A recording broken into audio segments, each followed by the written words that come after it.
One of the things that we ask all of our guests is to complete the sentence, which starts, "The strength, the power of Black America lies in." How would you finish that?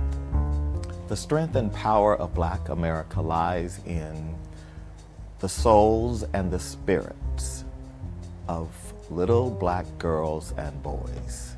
The power of Black America, I think, rests almost entirely in its ability to survive all that it has, all that we have, and to still be able to laugh and dance and ache and fracture and reform and become something completely different and amazing and beautiful.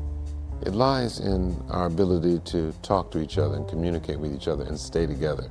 It lies in the ability for us to act, to begin to try to act as one. In its capacity to speak universal truth to power. We often think of Black people speaking for Black people, but Black people have in this country often spoken truly for the significance and meaning of democracy because they felt the absence of it more than any other population. African Americans are here to keep the United States moving forward towards the promise that those founding fathers laid down and weren't honoring in their own lives. Where would we be without African American music? Visual art now has a big platform in Washington, D.C. So certainly our culture, our cooking, you name it, our style, it's our passport to the world and the world's passport to us. As a people, we are the most talented people in the world. Jazz, blues, sports, sciences. If I had to focus on one person who I think showed that, Dr. Roscoe C. Brown. That's what Black America is. The strength, the power of Black America lies in our optimism and our effort. Our youth. I think it's important for them to see positive examples and role models and to know that their potential is limitless. And that's what I hope to always give them with my messaging. I enjoy teaching based on the fact that we need to remind young people that they are our future. Education has to be a lot more equitable. You know, it's not about giving everybody the exact same thing, but it's about giving everybody exactly what they need. We have to continue to have confidence that just as we stood on other people's shoulders who shook their head in despair at us, we have to look at these young people who are now carrying the torch, and we hope lead us on to victory. All we have to do is own the power that we already have. The spirit of our ancestors lives and breathes in us. If they could do what they did, certainly we can. I think as a community, it's incumbent upon us to work really, really hard to make sure that those who are still where I came from don't feel like we've forgotten them or they're left behind. We as a people truly are the manifestation of making a way out of no way. We all must use our skills, our knowledge, our talents, and our voice to do whatever we can to eliminate racism, to empower women and girls, and really to promote peace, freedom, justice, and dignity, not just for some, but for all. We are a people who, throughout history, have survived enormous struggles. You know, nothing has kept us down and nothing will keep us down. You know, we will always achieve.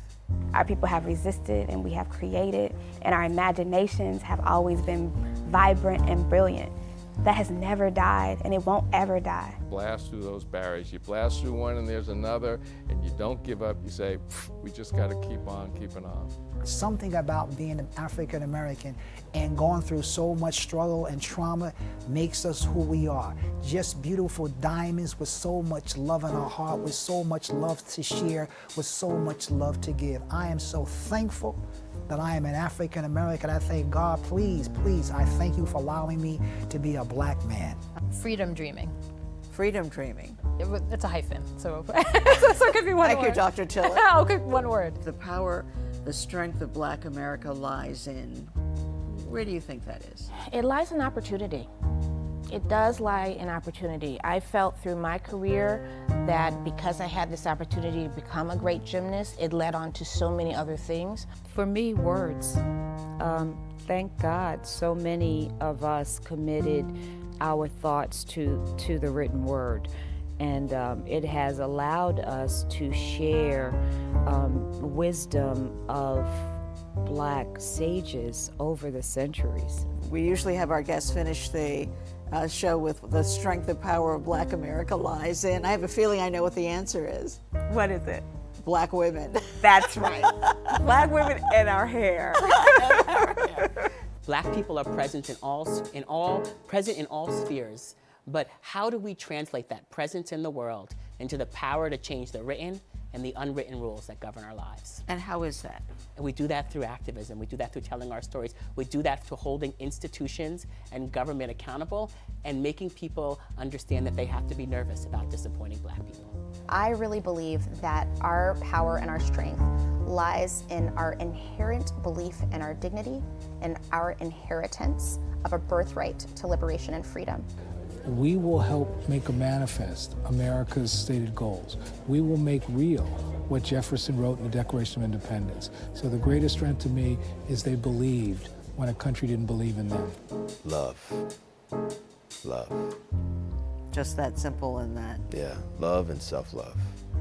I think it's our imagination. I think that if we can imagine ourselves in new roles and in a world that looks different than the one that it does look like right now, if we can think about how we appear in literature and on television, and I'm a cultural person, so I think about, the role, or I think about our lives through a cultural lens, and I think that the more we can imagine ourselves in a place that is more inclusive and equitable, I think the better off we'll be.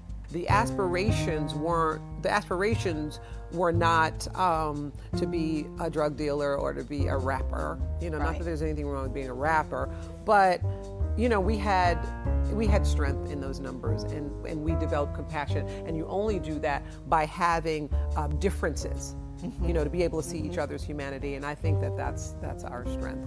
I always tell young people you gotta like who you love, as opposed to love what you like, so that when the times are not pristine or ideal, you have that to fall back on. The power of Black America lies in organizing.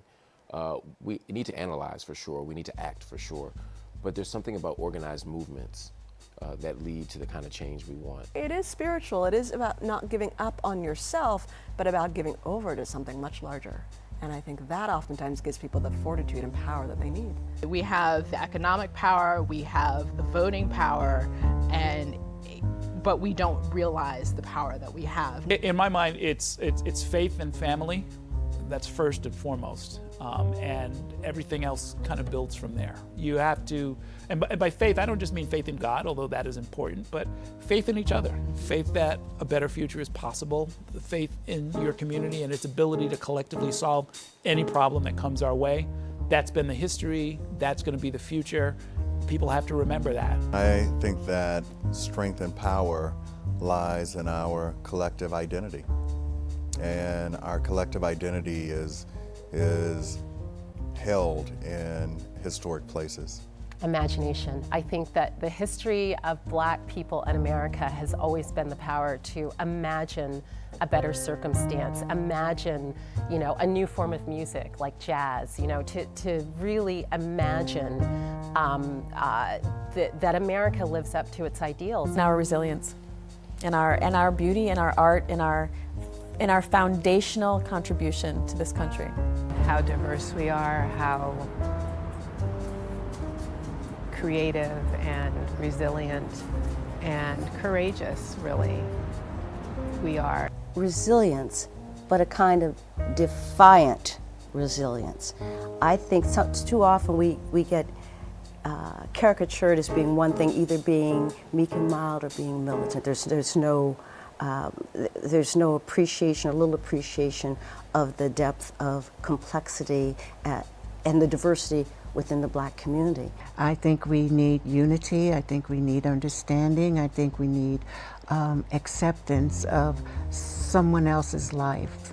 We live as a community, not just for ourselves in this moment, but for our children.